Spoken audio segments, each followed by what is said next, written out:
Pinakukuluan muna. Pinakukuluan muna. Bago puputol-putol, yun na ano na huwag mong lalagyan na ng sabaw. Matutuloy na lang yung sinagugasan mo.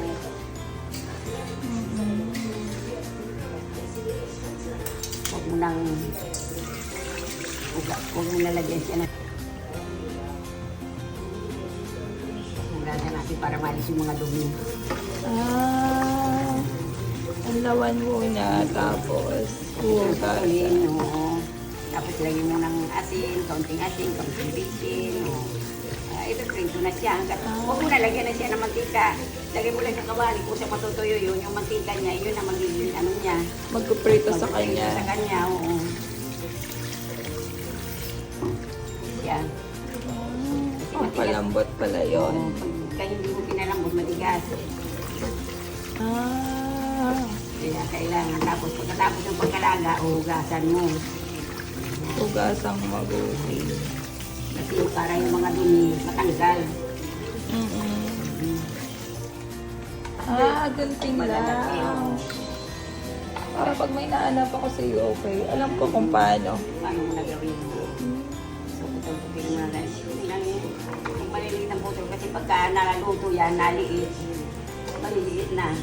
Huwag masyadong Oo, maliit. kasi pag naluto yan, maalis yung mantika. Liliit na lang. Liliit na. Wala nang natira. Wala na. Kaya medyo malaki-laki ang putol mo. Tsaka dapat malaki ang kawa. Oo. Para alam mo na kung paano iluto. Sana makahanap kami. Hindi naman siguro. Tinatapon kasi nila yan, Mama Emma. Hindi nila Kasi kinakain. ito, ini-export din yata ito eh. Parang wala kaming makita eh. Mga ganyan. Pag ano, titingnan ko nga. Kahit mga bituka. Bituka. na baboy, ganyan din gawin mo. Ilalaga muna para hindi matigas. Tapos pag malambot na, hugasan mo. Tapos ipaputol-putulin muna bago ano, i-freeze. Pang Sarili niyang mantika. para hindi mamantika. Kasi kung lalagyan mo pa ng mantika, lalong napakarami na Naubo. napakarami na ng mantika, maaano na siya, rururot na sa mantika. Saka ito, pinalalabas talaga yung ano niya, Yung taba taba niya. niya. Oo. Kaya wag mong lagyan ng mantika para kusa siyang lumabas yung mantika niya. Oh. Kasi pagka ano maalat na eh. Asin. And then betchin para lumasa. Yan. Halo-haloin lang. Kasalo mo na siya. Matutuyo na yan. Mantika lang lalabas niyan. Pag natuyo yung tubig yung sa loob. Mantika na. Mantika na lalabas yan. Oh. Natin yung sa ano na yun. Mantika na. Oh. Para pag ano, lalabas ko ito yan, magkakaroon na siya ng mantika. Tapos halo-haluin mo na lang. Hanggang sa matuyo siya. Wow, nawala na. Yan, para yung mantika na niya. Oh. Hanggat sa Ang maano na bilis, siya. no? Hanggat sa matuyo-tuyo na siya. Ay maano siya, ano,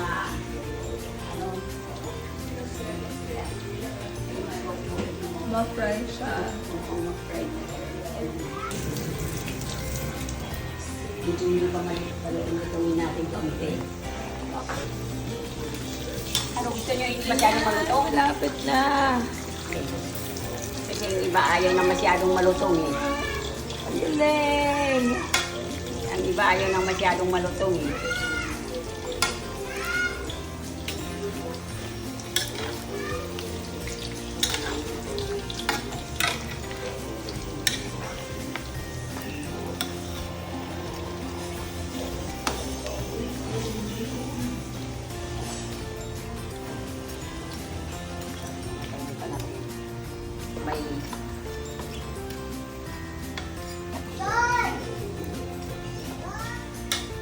may tindahan kami noon.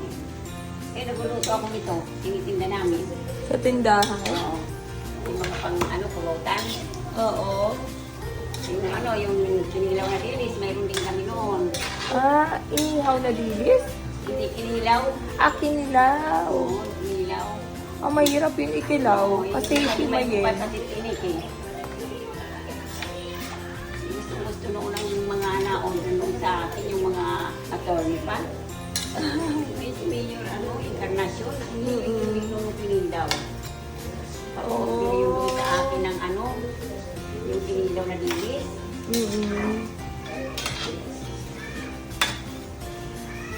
Mahirap lang gawin, pero... Yung niya yung kinilaw ko noon. Kasi mabili noon sa refreshment namin noon. Kasi refreshment kami noon Rasyo eh. Natara lang yun kasi masyadong siloso. Lahat ng customer nagsisilos kasi bata pa ako noon. Eh, nagtitinda ka lang naman eh. Isa ng mga tindira kayo sa ligawan, ako pa din niligawan. Kaya silos naman kaya na pinasara yung tindahan. Sinarado na lang. Sayang, eh, mabili yan eh. Hindi tuma.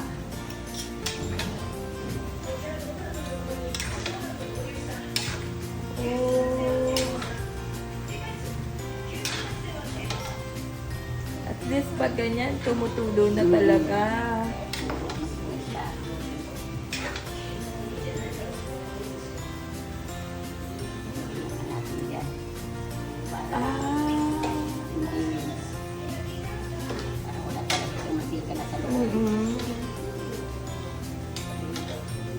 Ang dami na matika, oh. Oo nga, Mama Emma, sobrang dami. Ilang kilo yan, Mama Emma? Ewan ko, balot-balot na ito nung kay Jay. Limang kilo yata to. Kasi isang kilo Oh, yata isang balot niya eh. tapos, lumiit na. Oo, tapos ganyan na lang. Lumiit na. Naliit nga yan eh. Sa katagalan. Sa kasi matangkal na yung pinaka niya, taba eh. Saka yung water niya. Tanggal na yung taba, naiwan na yung nakuha na yung taba na lumakas na. Ah, yan yung kasama sa timbang kanina. Oo.